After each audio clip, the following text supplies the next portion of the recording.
বেকার ছেলে রাহাত বসে থাকে রোজ দুপুরে। মা বলে, বিয়ে করিস তুই, আয় এখন বড় হরে।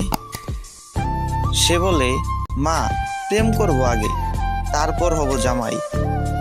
কিন্তু প্রেমিকারা দেখে সিবি, আমি তো শুধু খাই। একদিন বাস স্টপে এক মেয়ে দিল হাসি। রাহাত ভাবল, এই বুঝি এলো জীবনের খুশির বাসি। সে বলল, হ্যালো ম্যাডাম, নামটা যদি বলেন। জানেন, আপনাকে দেখে আমার ল্যাপটপও অন হয় না এখন।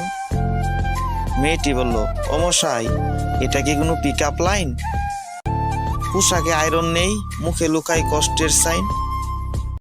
রাহাত বলল, না না, আমি বেকার, তবুও আছি রুচিতে।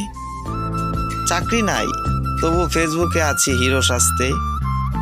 মেয়ে বলল, তাহলে ভাই এক কাজ করো, সরাসরি তোমার ভালোবাসা রাখো জিম্মাই, আগে চাকরি ধরো গরুর দড়ি।